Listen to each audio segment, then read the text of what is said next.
ibaratnya cepet-cepetan, yang menang dapat hadiah, udah gitu doang. Tapi ada di unsur dari situ ada pemerkosaan, ada pembunuhan, ada kanibalisme. Nah, mungkin kalau teman-teman penasaran cerita dari perang Troy sedetailnya mungkin bisa aja gue ceritain, tapi Apa nih tuh? subscribe. Suka kayak gitu.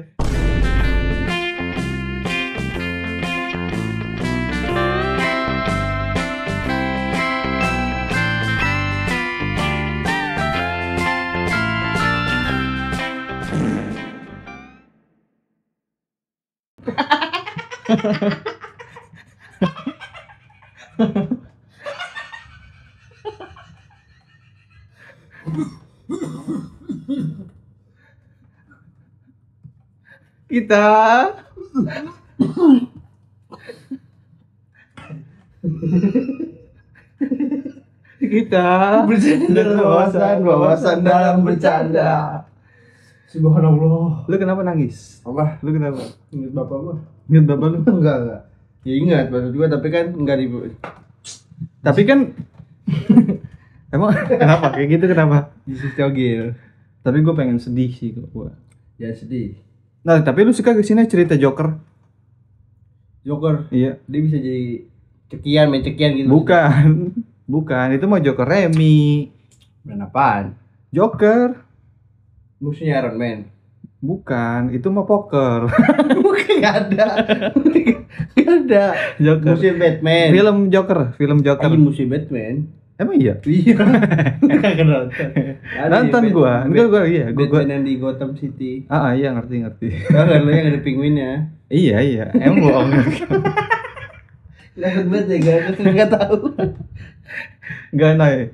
Lu tau kan karakter Joker seperti apa? Tahu deh. Itu kan dia gigi kering kan dia. Senyum mulu kan dia. Nah, tapi itu tuh karakter Joker itu digambarkan adalah karakter yang itu. Bukan. Karakter yang sadis, karakter yang suka membunuh orang. Psikopat gitu. Kayak psikopat.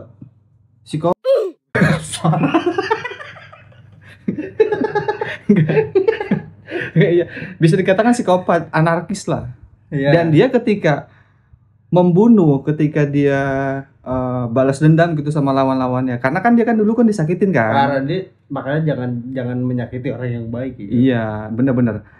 Karena dia dulu disakiti, terus dia balas dendam, kemudian dendam itu terpenuhi, dia tuh seneng banget perasaannya. Excited gitu deh rasanya. Ya? Iya. Dan itu menurut gua kayak bisa dikatakan psikopat. Bukan sih? Udah tadi. Kalau dua kali nggak lucu. Iya udah. Dan sama kayak sebenarnya kalau misalkan kita ngelihat peradaban orang, peradaban yang ada di dunia ini, sebenarnya terjadi peperangan, salah satunya menurut gua karena dendam masa lalu dan adanya perselisihan di antara mereka. Jadi tuh Joker itu menggambarkan peradaban dunia menurut gua. Nah, ngomongin soal Thanos tadi kan. Kok Thanos beda dong? Ini Joker. Ini bukan di politik ya, cincin kan Thanos banyak kan Gitu kalau itu. So, gitu dia. Iya. Kalau gini, Udah lanjut. amin. Kalau amin gitu. Biasanya kalau ya amin kan gitu kan. Amin. Bukan gini ya? Itu apa? Maksudnya gitu amin. Oh bisa juga sih. Iya, itu kan agama Kristen kan, Iya. gitu. Nah tadi ngomongin Joker. Ngomongin perang. Ngomongin perselisihan. Iya. Baik lagi nih. Gue sebagai pakar. Asik. Pakar perselisihan. Bukan. Kenapa? Ngomongin perselisihan itu sebenarnya ada. Salah satu Dewi nih, bukan dewa ya. Dewi, oke. Iya. Ada lagunya gitu. Dewa. Dewi kan ngomongin Dewi. Iya. Dewi, bawalah aku melayang. Beda. Bersin. Terus Ada namanya Dewa Dewi. Dewi Eris, namanya. iya. ERIS. Dewi. Kalau kemarin Dewa Eras. Eras rumah tuh biasanya. Teras. Terus Namanya Dewi Eris dia tuh. iya. Biasanya itu Dewi Eris tuh dia sebenarnya Dewi Medan perang sebenarnya. Tapi dipersonifikasikan tuh sebagai roh jahat dari perselisihan, pertengkaran. Oh kayak itu ya, ibu bapak. Iya, ibaratnya ya kurang lebih sama kayak gitulah. Berarti kan ini Bisa juga itu kata-kata itu diambil kali ya. Enggak jadi. jangan jadi takut pautin beda. Oke. Nah, ini Beda teman-teman. mungkin kalau disamakan ya ibarat cuman dia tiga banding satu aja gitu maksudnya kan. Oh iya, hampir sama konsepnya. Iya, begitu. Perselisihan ada 3, perselisihan, pertengkaran. Berarti ketika ada perselisihan, ujungnya ada pertengkaran. Berarti ketika ada 3 ibu. enggak. Nah, satu. Di WRS ini sebenarnya yang tadi gue bilang, dia selalu menghantui medan perang dia. Gimana tuh maksudnya? Dia sifatnya kurang lebih sama seperti saudaranya Ares. Nah, dia tuh juga sebenarnya anak dari Zeus dan Hera dan juga saudara. Itu kembar. Ares sama Eris. Sebenarnya nggak ada sumber yang mengatakan kembar, tapi dia saudara lah. Oke. Tapi nggak kembar. Ibaratkan lu sama gua. Kan kita nggak beda ibu beda bapak, berarti kan nggak saudara. Berarti kan beda ya. Terus kalau ngomongin. Nggak ada dong, ada hubungan ya? Enggak. Dia tuh anak Zeus sama Hera. Dia juga saudara perempuannya Ares. Tapi dia bukan, kan ada 12 dewa Olympus. 12 dewa Olympians. Ya Olympian itu tempatnya. Tapi dia tuh bukan termasuk dari itu. Kalau Ares kan termasuk dari itu. Oh, oke. Bukan salah satu dewa yang besar lah. Karena dia tuh sebenarnya jarang banget digambarkan. Dia tuh selalu digambarkan sebagai dia saudari perempuan Ares yang selalu menemani Ares di medan perang. Jadi ketika Ares di medan perang ada Eris. Ketika Eris di WC, taruh dulu lah, gue WC dulu ya, karena kan kebelet. Iya. Jadi dia gue tungguin kalau perang gue tungguin. Karena gak enak kalau gak ada dia kan, pawangan dia. Tapi berarti dua-duanya itu kan punya kebiasaan yang sama dong, sama kurang lebih perang. Sama. Yang membedakan apa? Yang membedakan dia laki-laki Ares.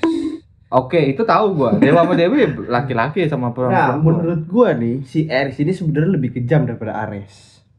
Karena mungkin teman-teman bisa lihat videonya yang lengkapnya di pembahasan tentang Ares.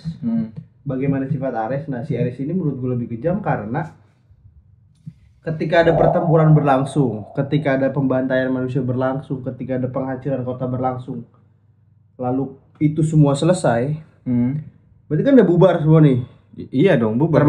Termasuk yang udah kota itu udah hancur lah. Iya, kota hancur, manusia pada mati. Ya kuda-kuda pada mati. Kuda-kudanya siap. Kuda-kuda. Nah, ketika semua manusia itu pergi udah selesai, dewa-dewa yang terlibat juga selesai pada cabut. Tapi Ares ini tidak. Dibilang tuh tidak gitu. Bukan tidak itu. Maksudnya dia tidak pergi. Tidak pergi bersama dewa-dewa yang lainnya. Karena dia diem aja di situ. Di medan perang itu bersukacita. Sama kayak digambarkan sama Joker tadi. Itu kenapa kayak gitu? Dia seneng. Gitu. SS dia senyum seneng. Ya. Ibaratnya tuh begitu dia. Berarti sama kayak yang digambarkan Joker ya? Kurang lebih sih sama, tapi bedanya backgroundnya aja beda. Kalau Joker kan kalau dia tidak disakiti, dia nggak bakal kayak gitu kan. Tapi kalau dia tuh dari emang biangnya begitu, emang hajatnya begitu. Kayak gitu ya. Iya. Kebiasaannya kayak gitu. Tapi juga maksud gua kesamaannya adalah ketika dia membantai sesuatu, itu kan tindakan yang bisa dikatakan nggak tercela. Kayak anak ini kan. Itu tindakan apa ya? Bisa dikatakan tindakan yang keji lah. Membunuh orang itu tindakan yang keji. Iya. Siapapun nggak boleh membenarkan itu lah. Iya. Apapun alasannya. Betul. Mau kayak Joker kayak atau mau kayak Israel itu mah udah pasti bajingan. Sama kan kayak gitu berarti. Dan mungkin yang membedakan adalah motifnya aja. Kalau misalkan Ares itu dia tuh nggak ada motif, yang penting gue seneng aja. Nah, tapi kalau Joker tuh ada motif. Yang motifnya dia balas dendam kan. Lu bisa ceritain lebih jauh? Iya, sebenarnya kurang lebih tuh Ares sama Ares tuh motifnya nggak jauh beda sih, suka sama pertempuran, suka sama darah tadi, Ah, suka pembantaian. Cuma yang membedakan tuh menurut gue si Ares tuh lebih kejam daripada Ares. Ketika Ares cuma seneng sama darah manusia yang mati, terus seneng sama perangnya gimana. ya. Tapi si Ares ini bersuka cita atas semua-muanya yang terjadi, dan dia kurang lebih tuh ketika ada perselisihan atau apapun biasanya digambarkan dia penyebabnya. Berarti sama kayak Ares juga dong. Kalau ada perselisihan si Ares gitu. Oh enggak. Oh, yang membedakan adalah ya lebih spesifiknya adalah yang membedakan adalah kalau si cewek ini siapa dah? Ares ini kalau habis ngebunuh dia seneng. Ya kalau misalkan Ares habis ngebunuh ya udah, dia hanya menikmati darahnya aja. Iya, sebenarnya kurang lebih sih. Lebih jahat sih ya sih. Iya, kurang lebih sebenarnya nggak jauh beda, cuman ketika nggak ada perselisihan harusnya nggak ada perang kan. Iya. Nah kalau kita dia konflik itu nih nyiptain. Iya. Oke. Nah ketika konflik itu terjadi, konflik itu selesai, semua-muanya itu selesai, dia itu seneng dari awal sampai ujung hingga konflik itu selesai. Jadi seneng. Kalau Ares kan karena senengnya karena medan pertempurannya, karena eksekusinya, karena pelaksanaan perangnya. Nah Ares tuh sering dikatakan sebagai ibu dari roh jahat. Roh jahat itu namanya Kakodaimon. Kakodaimon tuh roh jahat yang menjangkiti umat manusia, Kayak contohnya misalkan nih. Sebenarnya ada di buku nih, dari buku Hesoid Theogony 226 FF. Itu dari sumber yang gue baca, itu dari buku itu ya. Bisa dicari teman-teman.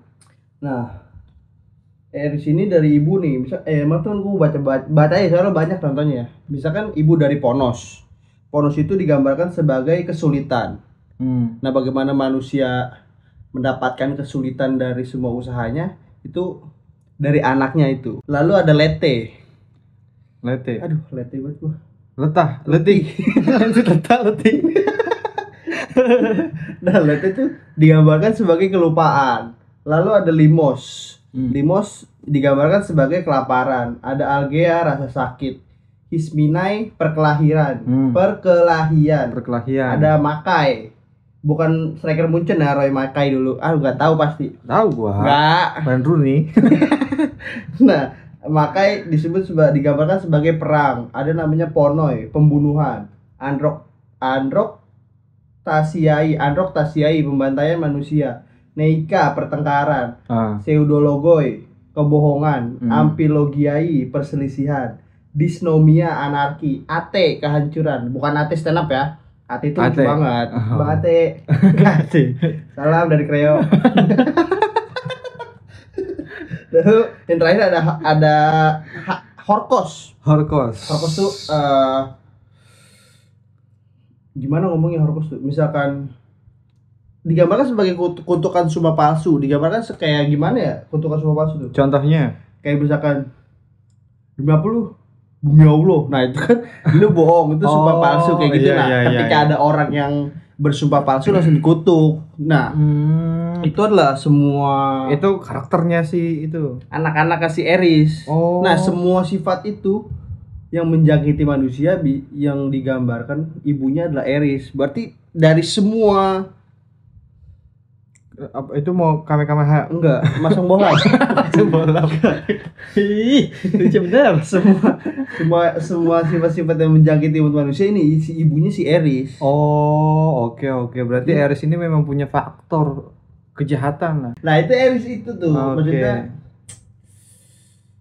Nah tadi sebelum bahas tadi manusia yang sifatnya begitu yang sekarang ya, maksudnya itu kan berbeda dengan zaman pada saat itu kan, ketika ada bagian para Titan itu namanya Prometheus sama gue lupa namanya Epitomius apa kayaknya lupa.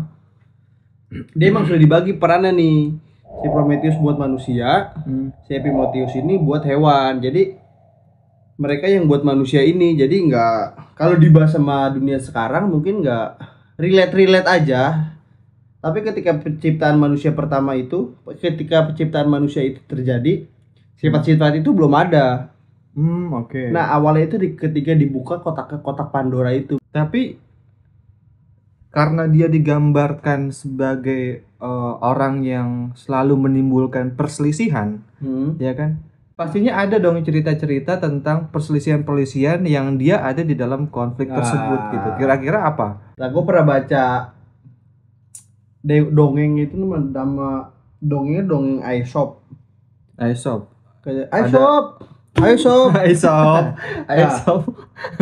Dongeng Aesop ini bercerita tentang Herakles atau biasa kita kenal sebagai namanya Hercules. Oke. Nah, digambarkan itu Hercules lagi berjalan nih. Jadi kita sambil bayangin aja teman-teman, soalnya ini kan cerita dongeng.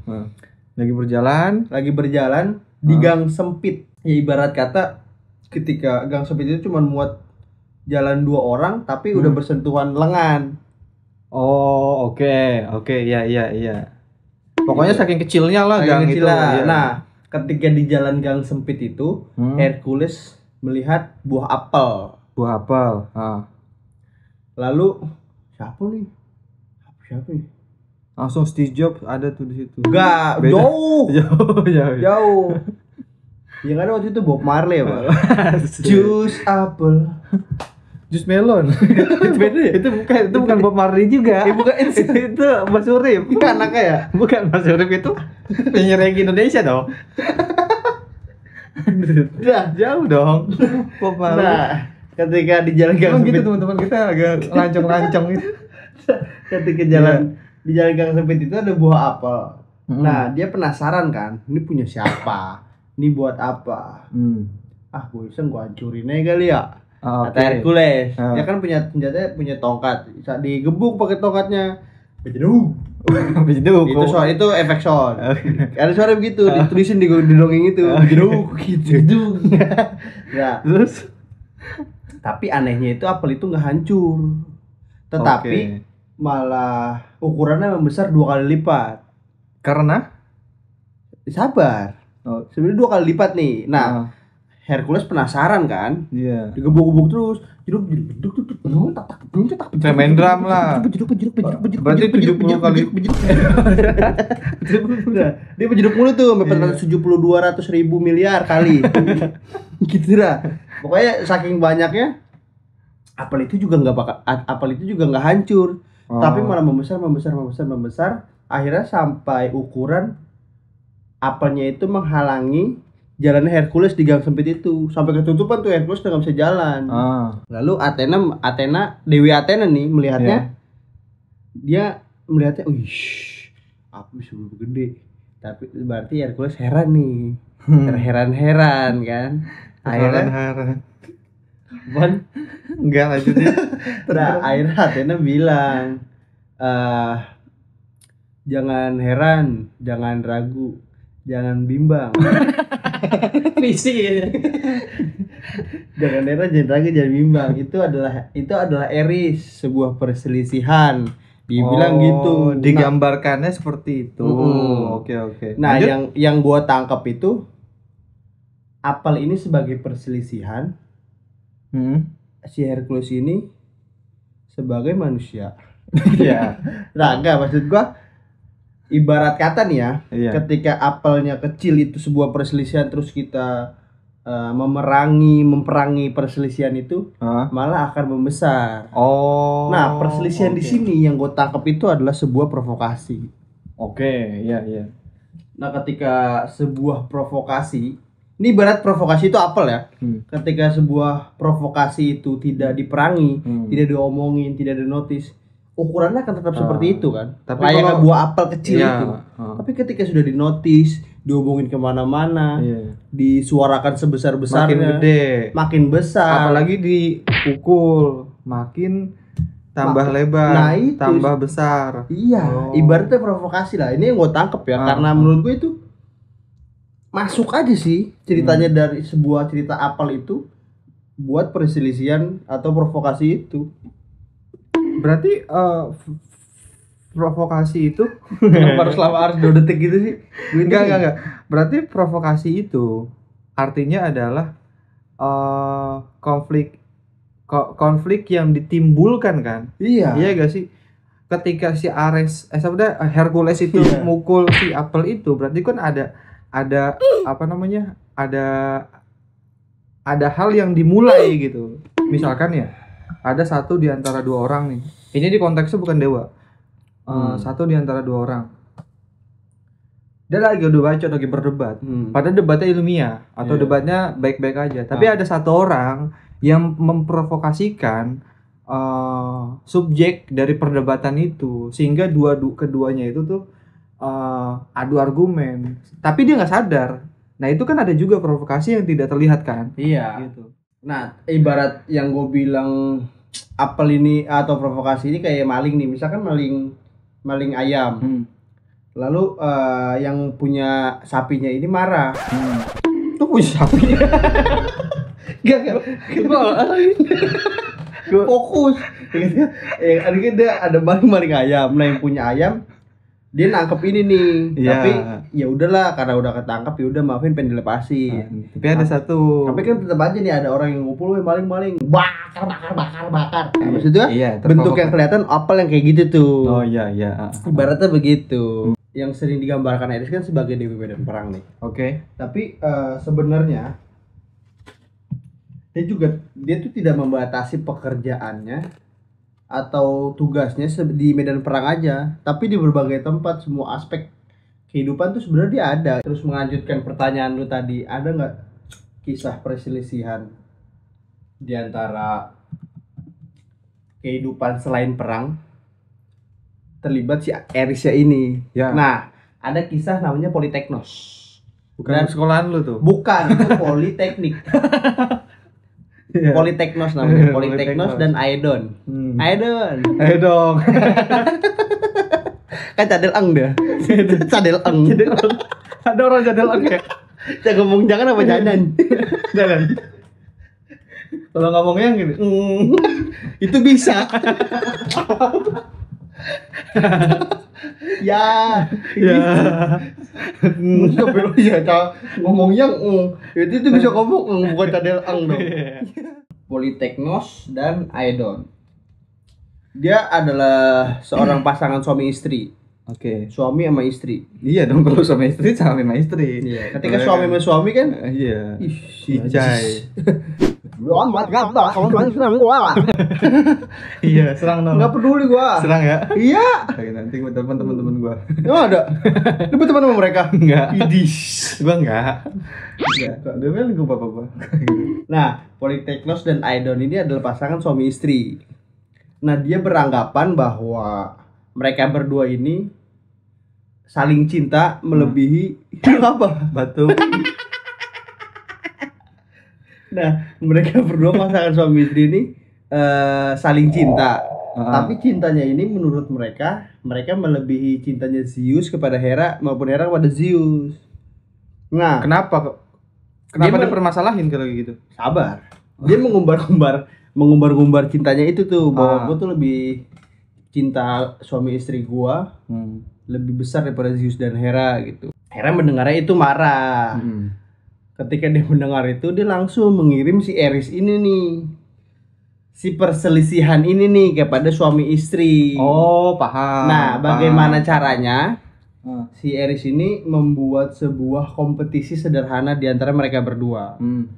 Nah, kompetisi itu sebenarnya sederhana banget. Siapapun yang menang duluan di kompetisi ini, siapapun yang menang akan diberi budak wanita, pelayan wanita. Tapi case-nya bukan case, tugasnya beda. Nah, si suami ini, si Politeknos ini, dia membuat sebuah papan berdiri untuk kereta. Yang si Aedon ini, si istrinya, menenun. Kan beda nih. Iya, job desk-nya beda. Job desk-nya beda, tapi yang digambarkan tuh kurang lebih harusnya memakan waktu kurang lebih sama, tergantung pekerjaannya secepat apa gitu. Oh, oke. Kan? Jadi estimasinya beda. Karena pekerjaannya berbeda. Tapi harusnya menenun lebih lama gak sih? Menenun iyalah. Pasti daripada tapi tergantung kalau menenun asal-asalan. Kalau misalkan konteksnya untuk cepat, kalau konteksnya untuk cepat-cepatan. Nah, yang menang siapa? Yang menang yang menenun. Oh, oke. Tapi dengan bantuan si Hera. Dibantu ini nenunnya. Lagi bikin apaan, Mak? Kayak mama gitu, gini apa mah biasanya Nun buat AA gitu. Dibantuin tuh Nun, disiapin benang bola. Berarti curang dong. Iya. Terus kelanjutannya? Nah, ketika menang si Aedon ini Politeknusnya kesel karena dia kalah, tapi dia nggak tahu bahwa istrinya itu dibantu sama Hera. Nah, ketika kesel, Politeknus ini kan mau nggak mau kan harus mencari wanita untuk dijadikan pelayan wanitanya bagi istrinya. Iya. Nah, dia menjemput nih wanita. Nah, wanita ini adalah adik dari si Aedon, namanya Helidon. Oke, Helidon. Gue udah halo deh. Kan mungkin nama-namanya terdengar aneh mungkin karena pada zaman dahulu kan, zaman bangsanya juga beda. Namanya Helidon. Nah, ketika dijemput nggak langsung. Yunani kuno itu kayaknya sekitar 3000 tahun yang lalu deh. 3000 sebelum Masehi ya? Ya, kurang lebih ya.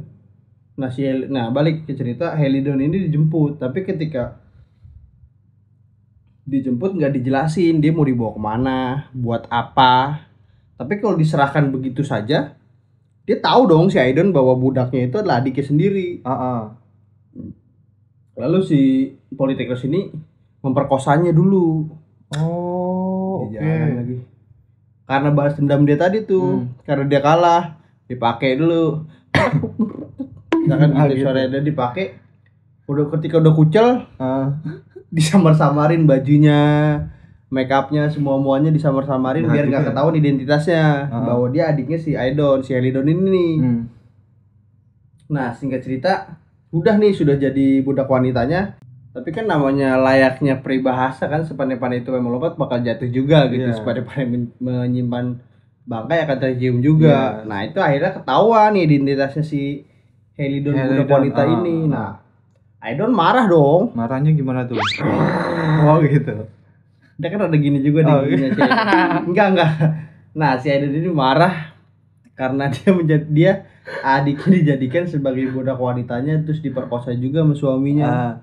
Akhirnya balas dendam lagi. Aedon balas dendam, ngebunuh putranya, ngebunuh anaknya si Politeknos. Nah, tapi yang digambarkan tuh bukan, kan di suami istri. Harusnya kan diibaratkan bunuh anaknya juga kan, tapi bukan. Mungkin ya namanya orang dulu pada zaman Yunani kayaknya mencela-mencela aja kan. Iya, kesana sini lah. Iya, nah itu dibunuh lah putranya. Dibunuh. Oh gitu ya. Oh gitu doang sih. Yang gue sadis gitu. Enggak. Iya, ibaratnya pokoknya dibunuh, lalu dagingnya dimasak. Dagingnya diolah. Kayak Sumanto gitu. Iya, daging. Kalau Sumanto dimakan hidup. Ini diolah, dimasak, dicelupin. Enggak.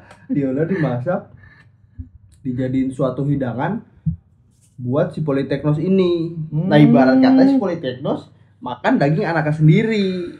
Oke. Iya kan? Iya. Nah, dewa pun jengah sebenarnya. Para dewa-dewa pun jengah ngelihat kisah mereka ini nih. Akhirnya diubahlah mereka berdua itu jadi burung-burung agar tidak saling balas dendam terus-terusan. Nah, gitu ceritanya. Jadi, perannya si siapa namanya Dewi itu? Membuat kompetisi sederhana itu. Oh, sengaja untuk membuat konflik itu. Iya. Ibaratnya nih, si Eris ini kontribusinya cuman membuat sebuah kompetisi sederhana yang sesederhana itulah.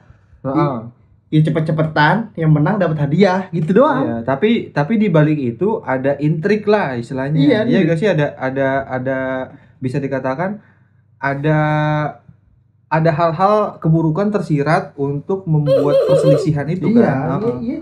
Tapi kan maksudnya caranya itu loh, caranya cuman sesimpel itu, sesederhana itu. Berarti jatuhnya jenius juga dong dia. Simple tapi bikin hancur gitu. Iya. Kena lah istilahnya gitu. Tadi iya begitu. Terus, nah dari yang tadi gue bilang, dari caranya itu sesederhana itu, sesimpel itu, dia bisa mengubah semua kejahatan. Mengubah semua menjadi kejahatan. Yang pertama tadi pemerkosaan. Ya. Yang kedua pembunuhan. Yang ketiga kanibalisme. Oh, iya kan? Iya sih, iya. Iya kan, banyak ya. Dari ibaratnya cepet-cepetan yang menang dapat hadiah, udah gitu doang. Tapi ada di unsur dari situ ada pemerkosaan, ada pembunuhan, ada kanibalisme. Oke. Gila, maksudnya cuma disebabkan cuma perselisihan gitu doang. Tapi sampai segitunya gitu loh.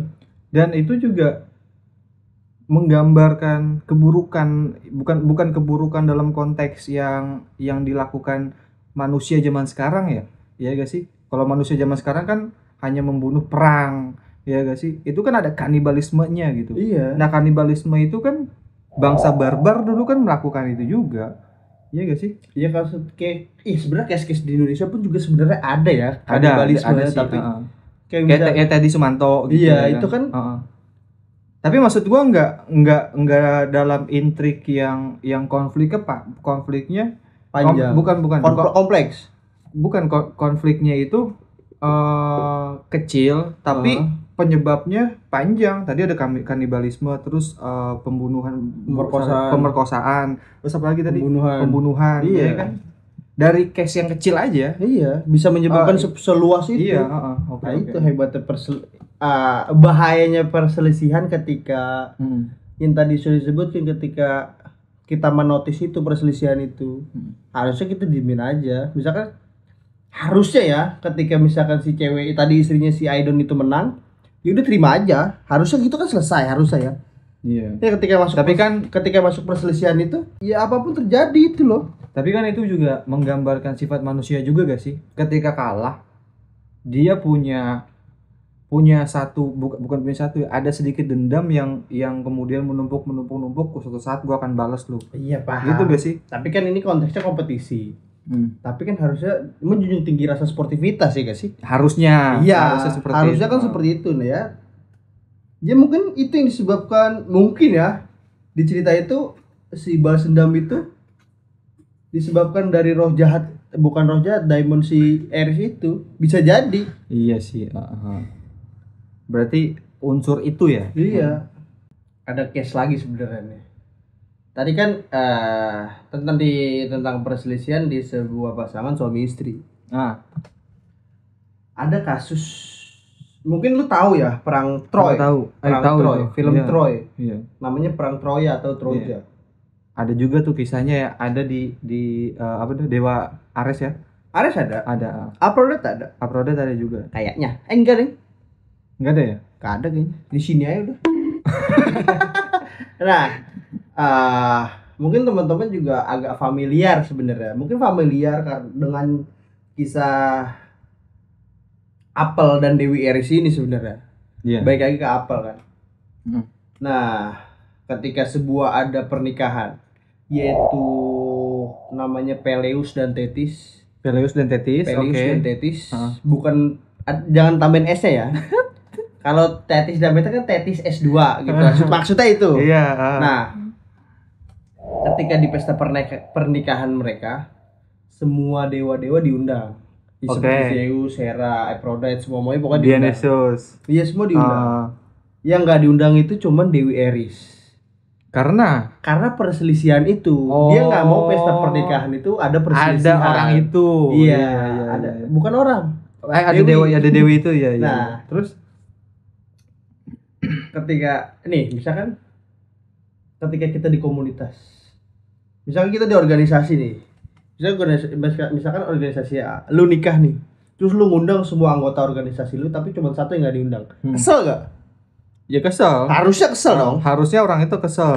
Dan ya mungkin kalau misalkan dia baik, mungkin ya udah gitu, mungkin dia nggak ingat sama gua, tapi kan si Eris ini sebagai dewi perselisihan, dia mencoba untuk membalas dendam.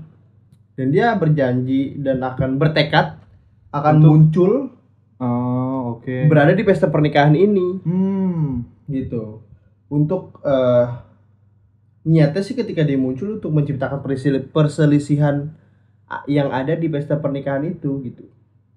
Terus caranya itu dia ada apel nih. Ada apel tapi ditulisin apelnya, mungkin dikasih kertas gitu ya, mungkin ya, gua nggak tahu sih caranya bagaimana, pokoknya di apel itu dituliskan untuk yang tercantik. Apel ini menyebabkan perselisihan tadi karena tadi Aphrodite, terus Athena, terus ada Dewi Hera, mereka berselisih bahwasannya Yang tercantik siapa nih? Nah, siapa yang pantas mendapatkan apel ini? Paham. Gitu. Iya. Berdebat, berdebat bertiga lama-lama akhirnya Zeus udah stop. Gue yang cantik gitu. Kalau gitu plot twist banget kali ya Zeus gitu. Stop. Kalian nggak bisa ya terima apel itu cuman gue. Gitu. Kalau Zeus ngomong gitu kan aneh ya. Enggak ya, gue kata Poseidon. Terus Dionysus langsung gue. Enggak ya. Enggak ya. Hampir mabuk ke minum anggur. Gue. Gue. Gila cegil.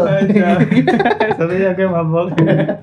Nah, mereka bertiga berdebat itu langsung di stopin sama Zeus. Udahlah. Bawa aja lo ke Troy. Ada manusia yang tampan namanya Paris. Troy ya, Paris Troy. Paris Troy. Beda nih. Bukan Paris petinju. Bukan. Bukan Paris Hilton juga. Bukan juga. Nyanyi lagi di Gilis ya? Iya ada. Tapi itu kan artis. Paris Hilton. Nah, bawalah ke Paris. Dia menyuruh Hermes mereka bertiga ini bawa ke Paris. Bawa siapa nih yang paling cantik di antara mereka bertiga? Untuk dipilih nih, mereka bertiga menjanjikan sesuatu lah untuk Paris agar dipilih gitu. Nah, yang pertama si Hera menawarkan Paris ini akan dijadikan sebagai raja dari semua pria. Si si Athena dengan dia Dewi kebijaksanaan dalam perang, dia menjanjikan kemenangan dalam semua medan perang. Oke. Aphrodite sebagai dewa cinta nggak bisa ngasih yang mereka diberikan, cuman bisa gue bakal ngasih lu wanita tercantik di dunia. Gitu. Tapi namanya hasrat laki-laki kan? Iya. Ketika tahta kalah nih sama wanita. Sama Aphrodite. Bukan ya. Aphrodite kan wanita kan? Harta tahta Aphrodite. Akhirnya dia memilih Aphrodite. Dia yang tercantik gitu. Oke. Akhirnya Aphrodite menjanjikan siapa namanya? Bapak gua. Siapa bapak? Bukan. Aphrodite menjanjikan si Paris ini bakal menikah, namanya si Helen. Oh, oke. Helen ini Helen aja. Pelan-pelan aja. Jauh banget. Coba. Naik motor pakai helm. Nah, si Helen ini istri dari Raja Menelaus. Dia adalah raja dari Sparta. Untuk merayu si Helen ini nih, karena si Helen ini kan si istri dari raja dari Sparta, nggak mungkin Paris yang dari bangsa yang lain yaitu bangsa Troy untuk ngambil gitu aja, untuk menculik gitu aja kan nggak mungkin. Tapi akhirnya dibantu sama Aphrodite. Nah, dikisahkan itu Paris ini kayak namu. Kayak berkunjung ke rumah itulah. Nah, itu dia maksud gua. Enggak, gua enggak ngeblank, gua cuma lucu doang. Wow. Ya biarin aja mau ngeblank ngomong apa. Dah enggak bisa. Tidur. Nah, ketika dia namu udah di maksudnya nganten lah. Namu. Sorry, bukan nganten. Bukan. Dia namu, disediain kopi, segala macam, pokoknya di saji banget dah. Iya. Apa kata-katanya ya? Pokoknya di inilah dihormatin banget. Di welcome lah. Itu maksudnya. Selamat datangin banget lah. Pokoknya welcome banget lah tuh si Menelaus sama si Helen itu. Tapi Menelaus tuh pergi karena udah percaya nih bahwa mereka berjanji nggak akan berperang gitu, si Sparta sama Troy. Tapi ketika si Menelaus pulang, bini gue mana nih? Lihat bini gue. Tadi kayak bisa salah dah bang. Belum ada kali itu. Udah ada. Kalau kucing. Nah, pokoknya nggak ada tuh si Helen di kediamannya. Akhirnya, oh iya, si Paris kan habis namu ya. Apa dia kali ya? Terus ada di sini di kanan kiri nih. Iya benar, si Paris tuh yang baiknya nih. Ada Eros tuh, Sembanda Cinta. Kayak ada roh jahat sama roh baik gitu, gini sinetron. Oh iya. Jangan. Itu Paris bego beneran. Kata roh baiknya juga gini. Jangan, santai aja. Jangan sujon. Setuju. Kemudian lu minum hijau. Pas tahu istrinya nggak ada di rumah, Menelaus marah. Dan ngumpulin semua pasukan Yunani buat pasukan Yunani apa dulu? Pasukan Sparta itu tadi. Sparta dan Yunani, jadi gabungan mereka. Enggak, Yunani itu kan ininya apa namanya? Wilayahnya. Sparta itu kan kotanya. Iya, Bahkan Yunani. Pokoknya gabungan dari kerajaan-kerajaan. Kerajaan Yunani semua. Nah, mungkin kalau teman-teman penasaran cerita dari perang Troy sedetailnya mungkin bisa aja gue ceritain, tapi Apa nih tuh? subscribe. Suka kayak gitu. Dan si Menelaus itu marah dan meminta bantuan pasukan Yunani buat mencari si Helen ini. Akhirnya ketika mereka semua berembuk, Cakep. nggak pantun gua. Ikan gue bilang cakep doang. Iya, Emang ada makasih. Ketika mereka semua berembuk nih, mereka sepakat bahwa kita akan menyeberangi Laut Aegan. Laut Aegan tuh kayak yang memisahkan antara Yunani dan ini. Troy itulah. Nah, dia menyepakati bahwa kita akan menyeberangi Laut Aegan, dan akan membumi hanguskan si Troy ini nih. Kerajaan Troy ini nih menjadi abu. Oke. Muncullah tukang abu gosok. Abu. Jangan dulu bang. Ya generasi gue tahu lah itu. Nyuci piring dulu pakai abu gosok. Jualan balon. Iya kayak gitu. Dulu kita kayak gitu ya. Itulah dari apel itu penyebab perang Troy itu terjadi. Oke. Dari cuman apel doang. Apel dikhususkan untuk yang tercantik. Terjadilah perang selama 10 tahun. Pembunuhan di mana-mana, penghancuran kota di mana-mana. Berarti perang Troya itu adalah salah satu konflik pertamanya adalah ngelempar buah apel itu. Itu dari sudut pandang itu. Dari dewa. Itu kan dari dewa nih. Dari dewa. Ibaratnya nih, kita urutin ya. Peristiwa dari apel yang untuk tercantik itu. Akhirnya Zeus menyarankan suruh memilih ketiga ini. Yang milih tuh Paris. Iya. Pangeran Troy. Iya. Nah, Pangeran Troy memilih Aphrodite sebagai yang tercantik karena sudah dijanjikan atau dijanjikan wanita tercantik untuk menjadi pendampingnya. Nah, pendampingnya ini kan adalah Raja Sparta. Oke, iya. Diculiklah, memutuskan bukan tali silaturahmi ya, tali perdamaian antara Yunani dan Sparta, atau Sparta dengan Troy, atau Yunani dengan Troy gitu. Oke. Itulah perang itu terjadi. Kalau diurutin begitu. Tapi maksud gua salah satu penyebabnya adalah itu alasan mulanya malah. Iya. Dari sebuah apel kecil dong. Iya, dilempar, ya kan di situ ada tulisan, ya guys sih, yang tercantik. Dan namanya bukan manusia, namanya kalau manusia pasti kan, apalagi perempuan ya kan, pengen banget kalau dipuji paling cantik adalah ABCD, walaupun dia enggak cantikan lu, ya kasih kayak gitu ya kasih. Kalau cewek itu gitu, enggak cantikan lu. Kalau laki-laki kan dipuji, lu ganteng, emang gua ganteng. Enggak, kalau gue sih najis homo pak. Iya. Kita ibalik tadi ke perselisihan cuman gara-gara apel. Cuma ya misalnya kita rangkum ya dari awal dari sampai akhir cuman gara-gara apel sih. Terus cuman gara-gara kompetisi sederhana bisa semua terjadi yang jahat-jahat kayak pembunuhan tadi, pemerkosaan, kanibalisme, semuanya itu disebabkan oleh perselisihan di awal. Berarti propaganda propaganda ya guys sih, propaganda yang menyebabkan konflik perselisihan. Iya. Jadi ada seorang propagandis yang keren ya kan, ngadu domba lah, dia nggak kelihatan aja sebagai roh. Iya, ya kayak buzzer itu kan propaganda, iya gak sih? Ya buzzer nggak apa-apa dong, ya kan? Bazir, misalkan buzzer kan bisa di pasar malam gitu. Itu buzzer. Seperti mati lampu. Nazar. Mungkin itu aja kali Bud ya. Ya kurang lebih itulah gambaran dari Eris sebagai dewi perselisihan. Tapi lu dari lu ada gak opini tentang si Dewi itu? Selain Dewi yang membuat perselisihan, ada gak gambaran-gambaran yang lain? Ada nih, ketika kita balik lagi sebenarnya cerita Prometheus yang menciptakan manusia yang mencuri api abadi di Zeus. Terus Epimetheus yang membuat hewan dan akhirnya nikahkan sama Pandora yang wanita pertama yang dibuat sama Hephaestus. Nah, ketika kotak Pandora itu dibuka kan, cuman ada semua kejahatan berkumpul lah di manusia itu. Cuman adanya harapan. Nah, pada saat itu ketika kotak Pandora belum dibuka, manusia itu tidak bekerja keras. Nah ya udah santai aja. Ya udah berharapnya tuh sama dewa-dewa aja lah. Kerjanya santai aja. Maksudnya itu sebelum kotak Pandora dibuka ya, ini kerjanya santai, semua santai.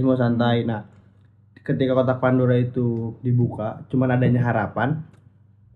Lalu muncullah sisi baik ini, bahwasannya lu harus kerja keras akan mencapai suatu hasil yang memuaskan gitu. Sekalipun kita kerja, kalau misalkan sekalipun kita udah bekerja keras tapi hasilnya tidak memuaskan, paling enggak ada pelajaran di situ. Ada pelajaran, ada hal-hal yang bisa kita ambil di situ. Iya gak sih? Seenggaknya udah mencoba. Betul. Apapun itu ya.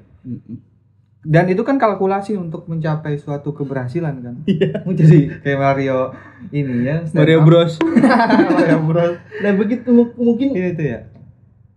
Ya ingat aja teman-teman, ketika ada perselisihan memang harusnya diselesaikan tapi tidak selalu dibesar-besarkan. Iya benar. Gitu. Seperti konflik-konflik yang ada lah, seperti konflik pertemanan, ya gak sih? Iya. Konflik hubungan, konflik keluarga. Betul. Yang sebenarnya tuh kita tuh sebenarnya kecil. Enggak gini. Kadang-kadang tuh kejadian-kejadian itu kan nggak bisa kita hindarin ya. Betul. Iya gak sih? Betul. Perselisihan yang gitu-gitu kan. Iya. Siapa sih orang yang mau perselisihan? Iya gak sih? Tapi menurut gua, kita sebagai manusia yang diberikan otak, yang diberikan hati, yang diberikan diri kita nih, menurut gua kita itu bisa memanage. Betul. Memanage, misalkan ketika ada perselisihan itu masuk, kita bisa memanage. Bukan memanage dalam arti kita menolak gitu ya kan. Paham. Jadi menurut gue lebih ke merawat. Oke, lu adanya di sini aja, jangan gue kembangin ya. Iya. Oke, di sini aja ya. Dia tetap ditaruh di hati kita perselisihan itu ya guys sih. Iya. Dan tapi nggak dikembangin terus melebar. Ya jadi itu seperti itu, pembunuhan, perampokan, pelacuran beda ya. Ya ada perselisihan harus ditempatkan di tempat yang lain di diri kalian lah, tapi tetap ada diri kalian bahwa perselisihan itu bakal terjadi pada diri kalian sendiri. Tapi kita sering kan perselisihan. Betul, tapi ditempatkan di tempat yang lain lah. Iya. Tapi kita nggak melebar aja perselisihannya dan kita udah selesai di hari itu ya kan. Betul. Gue sama Mumut pernah berantem jadinya ceritanya ya kan. Ngapain deh Kosa? Ngapain? Ya mereka juga nggak tertarik kalau cerita kita. Ya udah. Kita ceritain dia aja mau sejarah. Oke. Sekian teman-teman. Mungkin gitu aja ya Mut. Jadi kisah di sini mungkin ada teman-teman yang bisa diambil pelajarannya. Cakep. Mungkin terima kasih. Kalau teman-teman suka sama video ini, ya silakan banting HP-nya, buang, jangan nonton lagi. Ngapain sih nonton video ini?